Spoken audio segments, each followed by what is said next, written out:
Hey, what's up guys? Welcome to episode 2 of Dope Car Tech. Audi has made arguably the most technologically advanced car in the world right now, and this episode is going to help me find out what it feels like to be in the pinnacle of road tech. I'm going to be looking at all the tech features Audi has crammed into its flagship model. This is the 2019 Audi A8.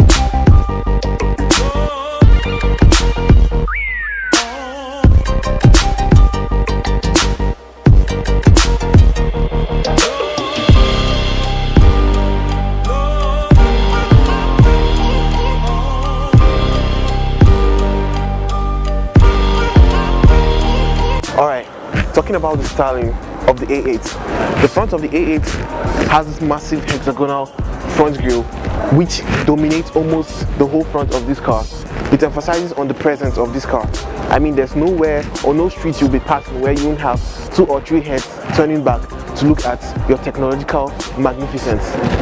Even the shape of the headlights have been designed handsomely to fit in with the shape of the front grille, and it comes with these beautiful LED stripes and matrix LED headlights also coming in as standard. Moving along the side of this massive car is this design crease which glides from the front of this car down to the back, which emphasizes on the muscular nature of this car. The A8 is a high-tech work of art, and the rear of this car hasn't been exempted from the classical elegance of this car.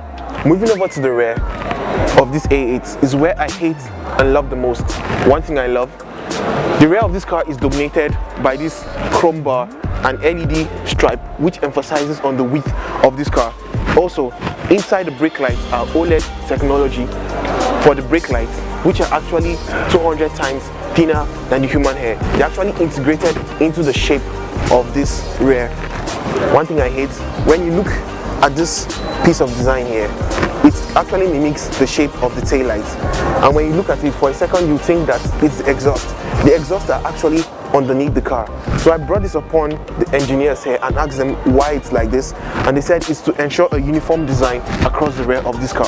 But I actually thought the engineers actually chipped out in making this fake, because it's not actually an exhaust. Before getting into the rear of this car, one thing I've always admired the S-Class for is its soft closed doors, and Audi here has also gone along with that trend, and I actually like this because it actually works better than that of the S-Class. Take a look. Voila! Inside here, it's clear that the A8 is the pinnacle of luxury. Every surface is scrutinized, every stitch is perfected. The door handles and every surface you touch just feels so quality. In the middle here is the control for the climatic vents. They are actually touch sensitive, just as the front, and you get the same haptic vibrating feedback which you get when you press the button. So there are actually no physical buttons to control the rear air vents, and also to open and close the rear air vents, it's actually some tactile feedback mechanism here. They're actually not physical buttons, they are used to open and close the air vents. So Audi has done away with physical buttons, not just in the front but also in the rear. It's something I always think about. How further could they go? How better could they be at what they do in eliminating this button and still making it very useful and very practical? There's also an air vent here to control the air for the back. Down the side here, you have buttons for the power window. This car actually has acoustic sound system to clear out road noise. There's also a button for raising and lowering the sunshades of the side and sunshades of the rear, just as the S-Class. But one thing that separates the Audi from the S-Class is that apart from you having the ability to control the glass here, you actually have the ability to control the glass on the passenger side. I mentioned earlier that this car is arguably the most technologically advanced car in the world right now.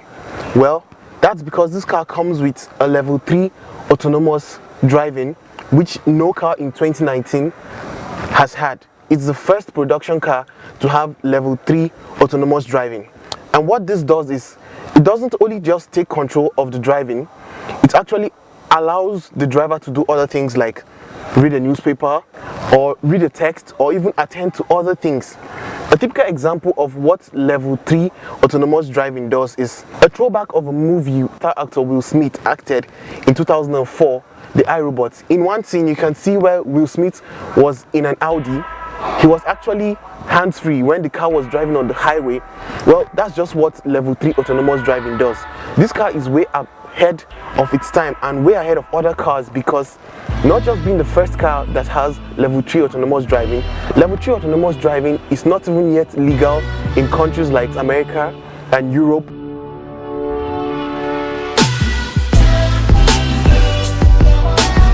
I spent a whole day test driving the A8. The classic key fob is wrapped with aluminium around it, so there are 3 buttons as usual, one for locking and the other for unlocking the car, and a center button for the trunk. And there's this cool dynamic light for the front when you lock and unlock it.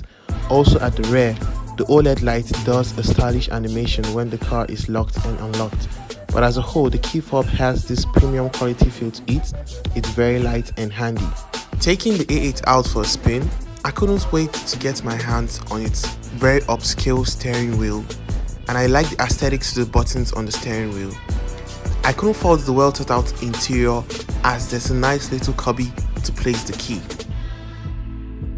Getting the A8 fired up by pushing the start stop button, which brings the A8 to life. As the steering wheel moves into position, and Audi's class-leading gauge cluster comes on in such a futuristic way. The gear shift doubles as a handrest, and it's quite unusually easy to use. It took me a while to get a hang of it. So you move it up for reverse, down for drive or sport mode, and you press the P button for park.